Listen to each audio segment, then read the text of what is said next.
My name is Mitchell. I also go by Royce Online or Royce the Mons Master on YouTube. Now, today I'm going to go over what I call longevity decks. These are decks that are good now, or can be good now, and are good in the future with some slight updates to them. So they'll provide you probably the most bang for your buck. So you could probably get away with using these decks for a long time and just making some slight edits. And they're always just meh good. They're like tier 1 to tier 2 decks. They might top out at tier 3, at the top of tier 3 as their lowest point, but most of these decks are going to be decently good, where you should be able to at least top a regional with them if you use them properly. So first thing I want to put out is, for all of you new players, trying to build your own decks can be a little hard, and I really recommend actually just net decking. So that's kind of what I'm going to show you. I'll go to different regional tops for kind of different decks, and then we'll kind of just look at them, go over the prices on them, and that's how you would net deck. I would go ahead and, now since Huang has his sim out, I would use his sim to test out decks you want to play and make your slight alterations, but I would always go for the regional tops as the basis of your decks. So as resources, we have eggmansevent.com, which has all of the regionals. And this can probably be one of your best sources. You also have Digimon Card Meta. This website also goes over different decks from the JP format. But once we get into a combined format, it's going to be much smoother, but it's also going to be where you're going to have to do a little deck building, otherwise use an older deck as well. So you can click on here, and you can see different things about that format. You can also go to the decks, and you can go to like JP format, and you can see what decks have been topping in the JP format and kind of take a look at them. So you can see that there's already an Imperial, MirageGaogamon, but those are things we're going to go over. All right, those are long-term decks that I'm talking about.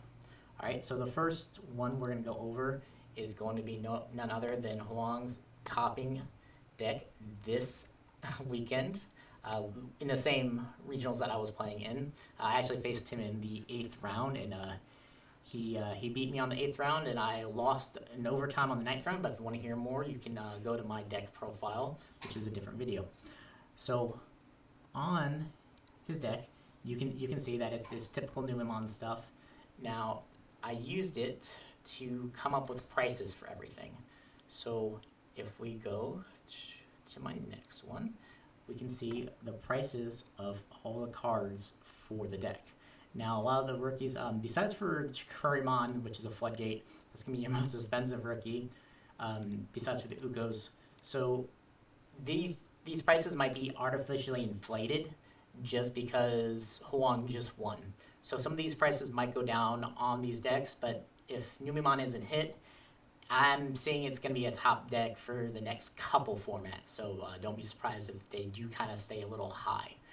But the big price cards in the deck is going to be that Shine Gray Ruin Mode and the Death X. So these are almost $70 cards themselves. Okay, so if you want to play Huang's deck, that would cost you $299.01 without shipping. You can probably get a decently good deal on shipping, maybe a couple bucks. So I mean, you're talking about $300. I would say it's kind of hard to get rid of the level 7s in the deck. You could go with if you really wanted to, you could replace both of these and do one more Edamon and one more Valk Ace. Oh, he actually had 3 Valk Aces. So let me rewrite that. So it was like 308. So you could do that, and it would go ahead and kind of do the same thing-ish. But Death X really helps when you're behind on board in Ruin Mode, especially if you Ruin Mode turn 2 with Nume, like, it just hurts them so bad that it's pretty much game. So, but Death X and Shine Gray Ruin Mode is what I would consider staple cards. A lot of the Numemon deck is actually staple cards, so you could probably buy a lot of the staple cards and have most of your Numemon deck as well. So we're gonna move on here to the next deck. So the next deck on our list is going to be Yellow Vaccine. This is gonna be Brennan's Yellow Vaccine that he won second with at the regionals. So key cards, like I said, this one's gonna be probably a little bit more pricey, but you got your Ruin modes, you got your Magna, X Antibody.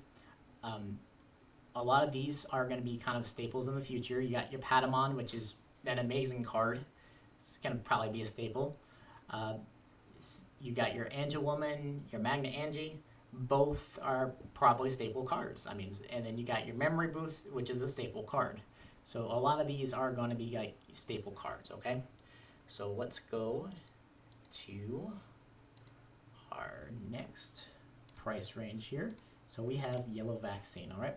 Now he ran the Numemon, so that way when if he was forced to swing, he would actually be able to trash a security, give Magnamon protection, so that way when you Valgaced him, he wouldn't die.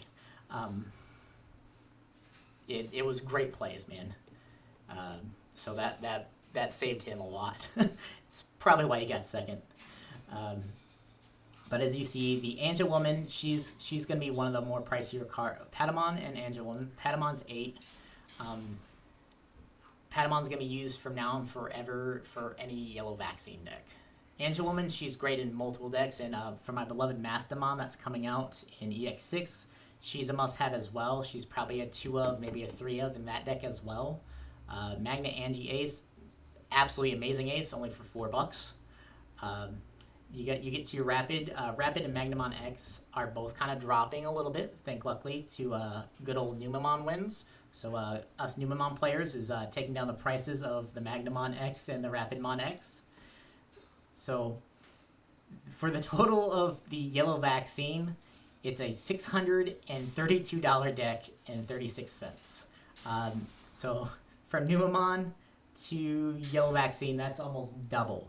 So that's just a much higher price. Those Magnamon X's are really a killer on that. That you see that they're $260 worth of the deck. All right, so that's a high value card, but hopefully they'll get under the $65 and get closer to the $60. All right, our next deck that we're going to be moving into is going to be this Magnamon deck. This is going to be our 12th place Charles Magnamon deck. So all these decks are going to be based off of the American online regional, unless I say so otherwise. So he had a great run. He had the only topping Magnamon X, the V armors, or whatever you want to call it. I call it blue armor sometimes, or blue Magnamon X. So this is his list here. He has some more of these staple cards. That Zudamon Ace is a really good card. I would consider it a staple.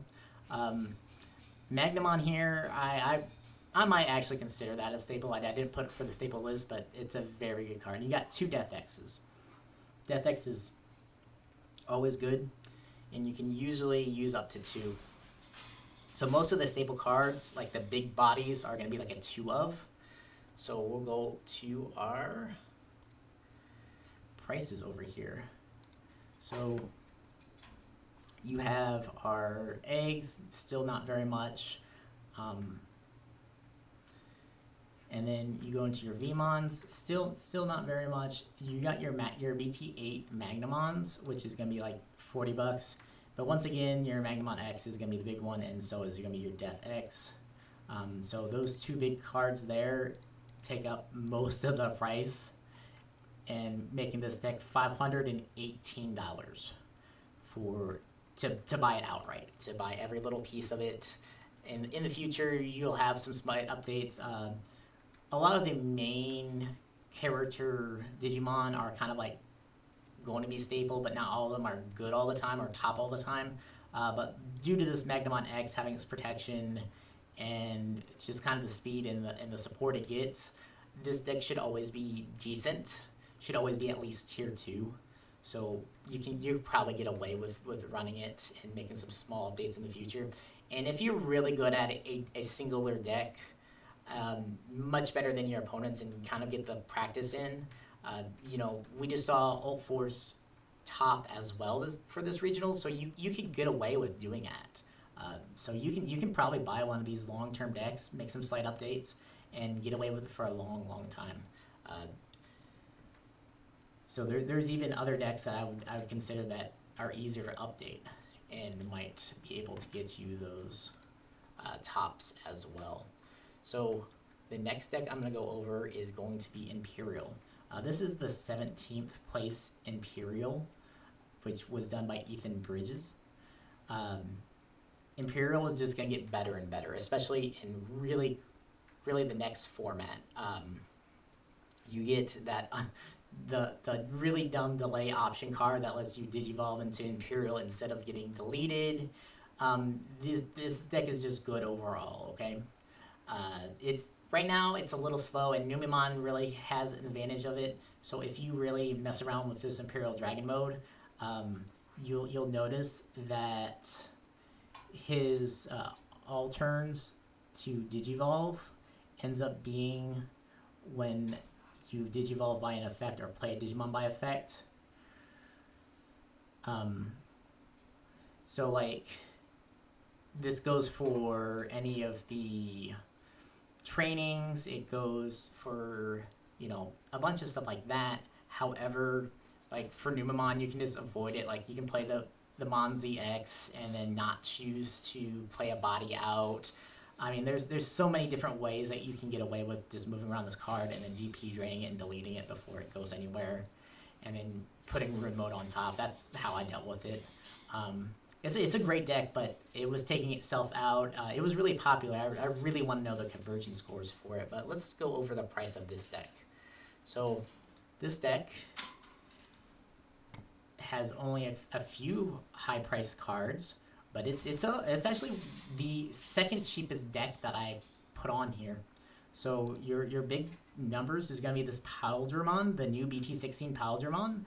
It might have some hype that's like the pricey point, but besides for that, everything else is under $5 for each card. So Ethan's deck, if you want to go ahead and buy it right now, outright, is $117.19. You should be able to get most of the pieces that are commons. I mean, a lot of these are like 10 cents a piece. I mean, like it's just a super cheap deck that you should be able to buy for minimum rarity. And if I didn't mention it, all of these decks I put for the minimum rarity. Your cards don't have to be the prettiest to be the winning cards, okay?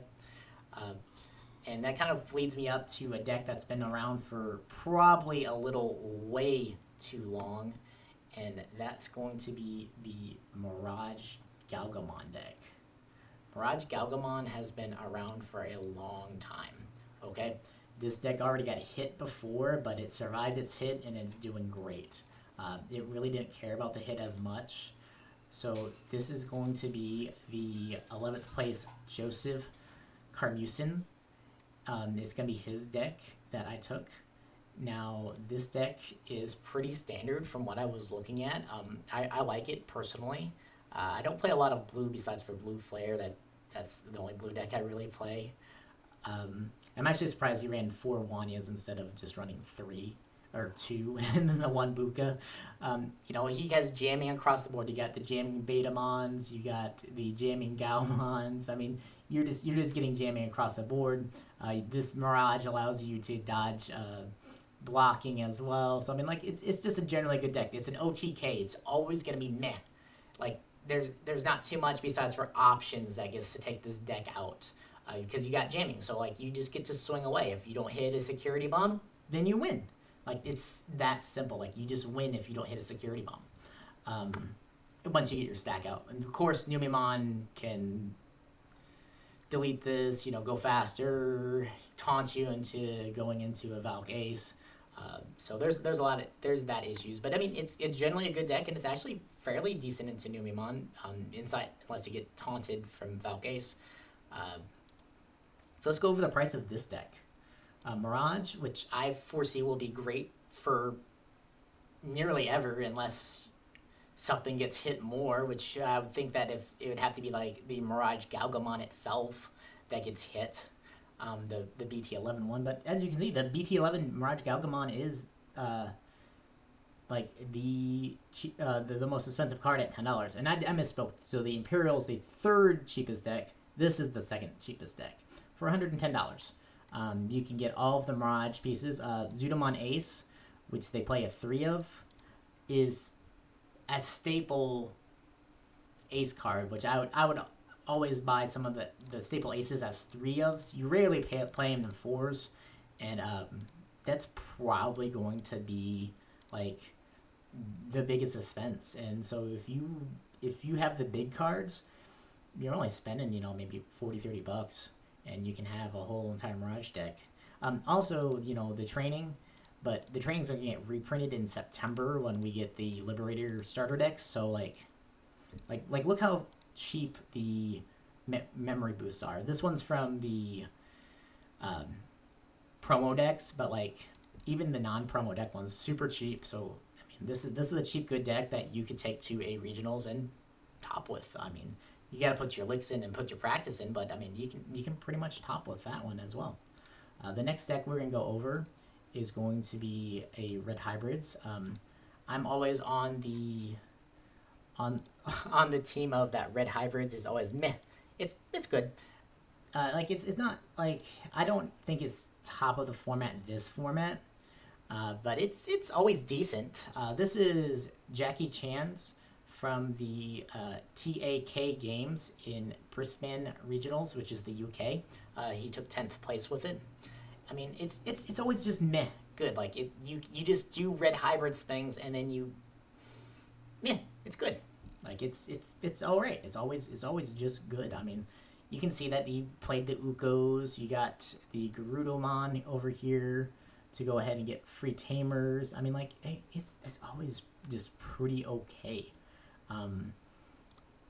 I always don't like playing against Red Hybrids because as much as I like to say purple's my favorite color, I just like spam decks, and Crimson Blaze just wrecks you every single time. So I mean, like it's always just a good deck, and with Numemon running around, you can always do okay with it.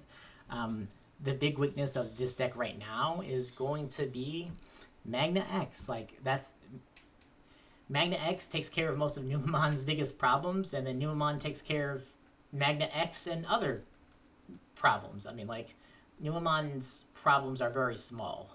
So, like, because you just don't care about your bodies dying. So, we'll go over the price of this one as well. It's pretty cheap as well. I mean, like, you're really getting into like the $100 range. Well, I actually maybe just didn't know my prices here.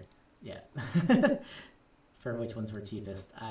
So these last couple ones are all about $100. I mean, you got your Flamemons, your BT7 ones, which this one's gonna be good for a good long while, because in the future there's Ancient Garurumon, which is like a collage of hybrids, Ukomons, and you play the Flamedramons because literally the BT7 Flamedramon allows you to discard a hybrid to draw to.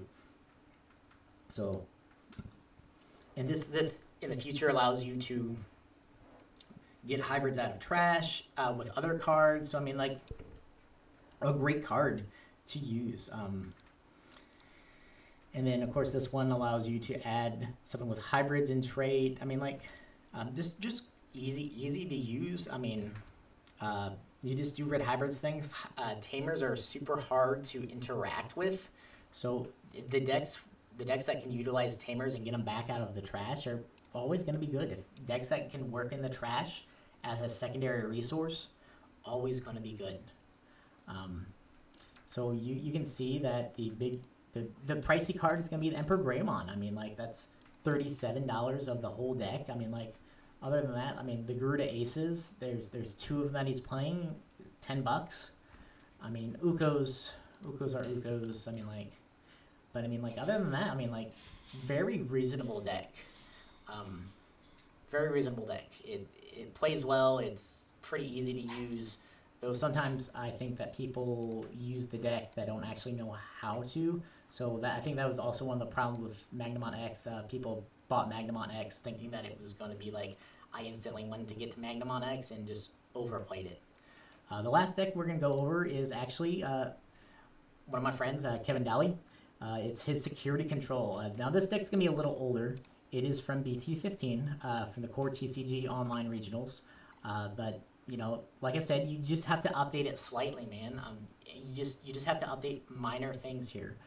So I mean, like you look at it, it's probably pretty decent right now. I mean, you could run it.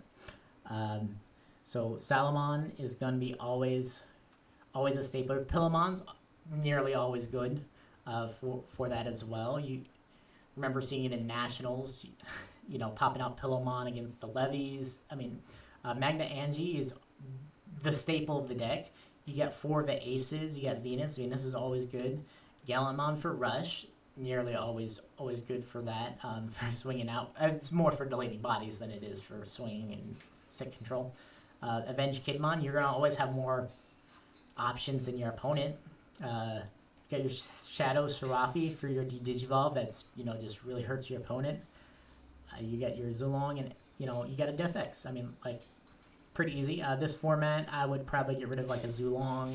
Maybe put in some of the Valk Aces. You know, the Edamon Valk Ace is a combo that I would probably use if I was going to play Sitcon. Another combo you could use is you could go with the Angelwoman Aces, and Angelwoman Ace plus Magnamon gets you up to a 15k DP. So Magnamon, so with 4 memory, you can go ahead and play Angelwoman Ace, remove a security of your own, trash it, do 6k drain, and then go to Magnamon, trash another, and then, you know, you can put a yellow card and do another 9k drain. So then at the start of the opponent's turn, they have a 15k drain on their Magnamon X, and they just instantly die.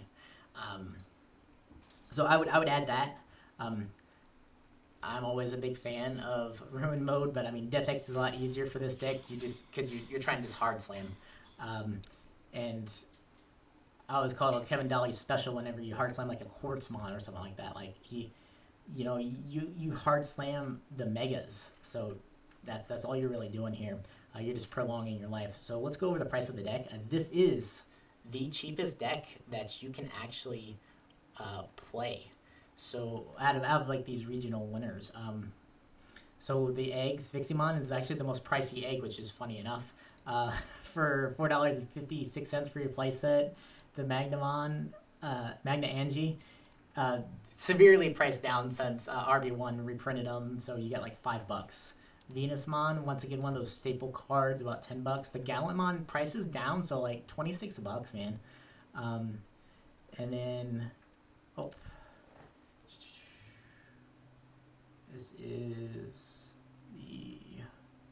this is also wrong, just slightly. So that should get a 4 of. So that was my mistake on that one, but I mean, it's just gonna come up by a little bit. Revelations of Light. I mean, like, then you get into, once again, your Death X as being your pricey card, and your Chaos Dags. I mean, Security Control is always gonna be okay, because you can just, you know, you're just playing the long game. So you can always update the deck with just very minor. So paying $100 off the top, and then you have a deck that will last you for the foreseeable future. The main just of the cards. I mean, like, you got your Karis, your memory boosts. I mean, most of these cards are going to be the same cards over and over again. I mean, X Program is going to be one of those that you replace. The Ace is going to be something you're going to replace. Flame Hellstaff is like a key card. I mean, like, there's just very easy cards. Digimon Emperor is just popular right now because of all the Ukos. So that brings me to what I consider to be staple cards, okay? These cards are cards that, like, you'll use in multiple decks, and that they're always going to be useful, in my opinion, at some point in time. So you can pretty much buy these cards and guarantee if you're playing in their color, you're going to use them. So first we got the Floodgates. The Floodgates you should buy. They're always going to be in like 4 ofs. I mean, like, you get some the Chikurimon is actually the most pricey floodgate right now, which once again might be artificially increased due to the regionals, but it's a floodgate. It's always going to be good. It's always good to not let your opponent play Death X. I mean, that's always a good option because Death X is good. After you get done with the floodgates, you get to the Ukos. And until the Ukos get hit, they are one of the best rookies to splash. They make bad decks okay, but they make good decks great. Okay, so like Numemon was a good deck, but now it's great. And it's, in my opinion, the best deck of the format, and it's going to remain the best deck in the format. I actually love playing Numemon. It's my favorite deck to play, but, you know, it needs to get hit, in my opinion, just because I can do disgusting things like Ruin Mode turn 2 for a technical overall cost of 3. You play a Numemon down, Digivolve on. Oh, you can technically play a play a Numemon or Garymon the turn 1 Digivolve. So like if you do the Garymon, trash the Platinum, Digivolve into the Numemon X, swing it into security the next turn, hit it. Then you can go, so you paid 3 costs to hard play it, right?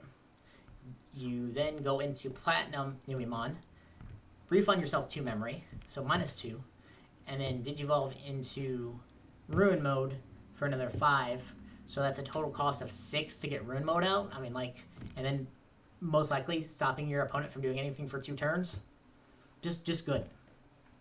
Patamon, staple card. Any yellow vaccine deck's gonna play it. It's going to be good forever, okay? Until this card eventually gets hit. I mean, it warps the game design in my opinion, because you always get to do that. You have the risk of whiffing, and decks that are built around Patamon, like especially Magna X, Yellow Vaccine, if they miss the level 4 in security, they're just gonna have a bad time. And that's how Numemon like just stomps all over them sometimes. Is you just go through their security, and once you run through their security, they have to pay 4 to Digivolve. Like, it just hurts them. Like, they can't keep turn worth anything if they have to hard Digivolve. So, like, then you just blow up the body. Like, you just don't care. So, destroy their security. So, Patamon's definitely that big card there. Then you got Edamon. The EX5 Edamon, cheap as could be. I mean, it's like a common or uncommon. I mean, and that's going to taunt, and that's going to give you into your good aces. I mean, that's going to get you into your Valk ace. That's going to... I mean, it's just good to taunt them and Valk Ace them. Like, that's the only reason why this card is good, because you get to Valk Ace, and you get a -3k. So that's an 8k Digimon on deletion. So that's with DP drain, 8k. But if you don't block it and let them hit into security, you delete an 8k. So that's 16k. So you could delete a Death X. Like, they could have a Death X on the field. You taunt it. You play the... Well, you'd have to play something else besides for Edamon, because otherwise Edamon will get deleted. But then you just can go Valk Ace it. It swings into security. Bam, you delete the Death X. I mean, like, that's a lot of DP to be deleting. So it deletes a Mega and all of their small bodies. And then you have a mini Ruin Mode on their turn. So then they waste a whole turn. And if you have to pass a whole turn in Digimon, I feel like you've just given up the game. You almost might as well scoop. There. I mean, it's just not going to be a good time. Judamon Ace, like I said, the aces, some of the aces I think are just going to be generally good as a 2 of 3 of, like, at all times. Judamon Ace is rare that you run 4 of, but, I mean, that's okay. 3 is probably where I'd cap out. I mean, it's $25 for, like, 3 of them. You could buy a playset if you wanted, but you really are going to only use 3. Same with Angelwoman Ace. 2 to 3 is probably going to be your sweet spot, about $50. Magnamon Ace, once again, 2 to 3 could probably be your sweet spot. Valk Ace, you could probably go to 4. Valk Ace is just super good, kind of broken. It's going to be good even in EX7. I mean, it's just good. It's probably a little overtuned, to be honest. 3 to 4, gonna be setting you. I mean, it's still under $30 for 3 of them. Venusmon. Venusmon is always good as, like, at least a 2 of. She allows you to stop your opponent from playing. Don't get any when digivolving when attacking, so you... a lot of times when facing Magna X, I just go ahead and Venus lock them, and be like, all right, GG's. I can delete you next turn unless you delete everything on my board. And even if they Heaven's Judgment you, then they give you way too much and you still can delete them. Ruin mode, here's your big boy. The non-alt art is almost $80. So you're talking about 160 for 2 of them. Two ruin modes is as many as you'll ever go. If you run 3 ruin modes, I think you're not playing the deck optimally. That's just how it is. Death X, on the other hand, once again, almost a $70 card.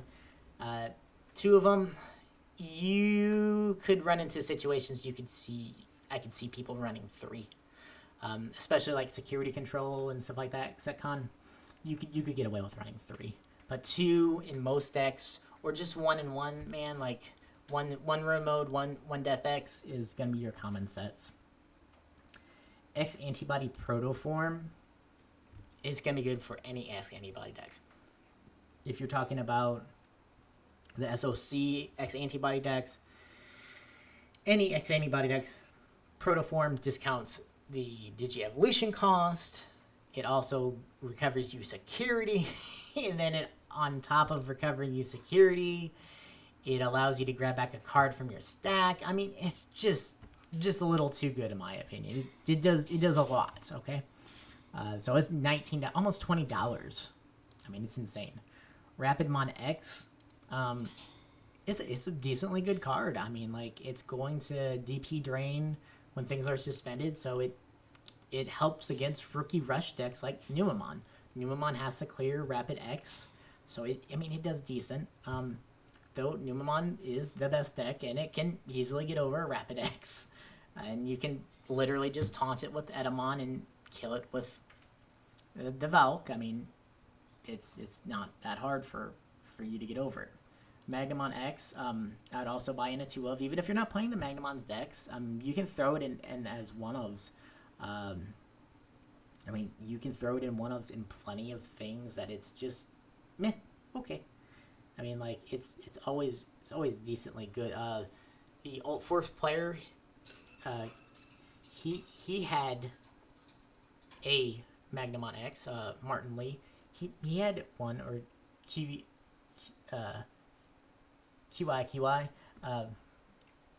So he was spelling online stuff. You could always throw a Magnamon X antibody into a deck that has armors in it. I mean, you could even play like the Armadillomon armors. I mean, like there's multiple armors you can play and just throw a Magnamon X in there. It's always a good card. Do you need 4 of it? Probably not.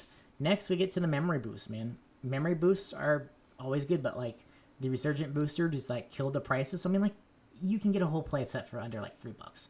These are always going to be good. And you know, I'll show you the price for all of these, what I consider staple at the end, but you don't have to get all these memory boosts at one time. Pick a color. But green's memory boosts are the most expensive because Tyrant really likes to use it. But like, just pick a color and kind of try to stay with it. Like, learn a deck. Learn one of the staple decks. MirageGaogamon's probably going to be like your most like bang for your buck long term, or Imperial. Numi's probably close to getting hit. So I mean, like if you get like Imperial or Mirage, like you could probably last them for a while. So just get the cards for those. The trainings are kind of pricey right now. I actually need to sell some of mine, to be honest with you. Like the blue training, like $6. Agility training, almost $10. But we're getting the reprints in September with the Liberators starter deck and EX7. So like these should drop. These should practically half.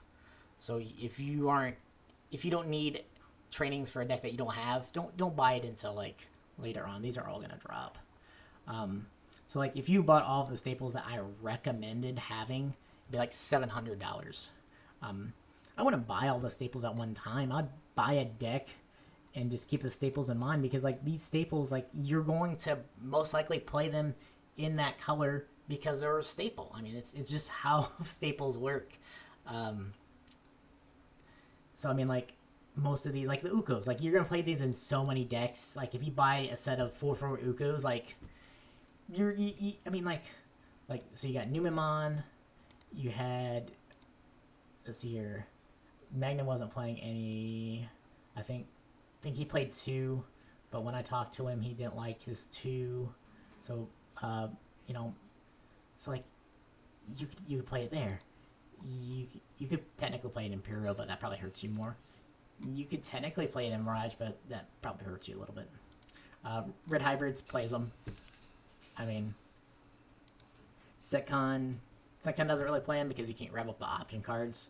I mean, like, but, you know, any of the meh decks, Tyrant plays them. You can play them in Tyrant. You can just play them in so many different decks. Edamon is just going to be good when you have level 6 aces. And then, you know, you'll have your level 7 aces eventually, too. So, I mean, and, you know, you could technically play down Edamon when you have, like, a level 4 out as well and ace into something else. I mean, like, there's just a lot of options there. Because you could have a level 4, you could play out the Edamon, minus 3k to something, and then ace into Magna Angie. And then minus off, you know, another, I think of like, what, 5k, 6k? Because you get to minus off 1 for every security if you have 5 or fewer, so you can minus up to 6k. So that's 9k. And that's an ultimate for most part. I mean, so that's what I would do.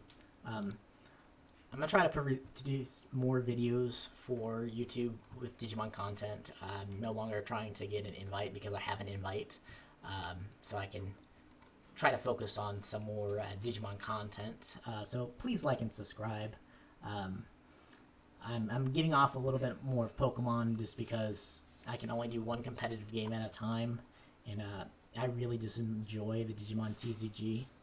So that's going to be what I'm going to mostly gear my content towards. There might be some other content randomly here or there, but it's going to be mostly Digimon content. So thank you for watching. Try to look into some of my other videos. You can look into the regionals.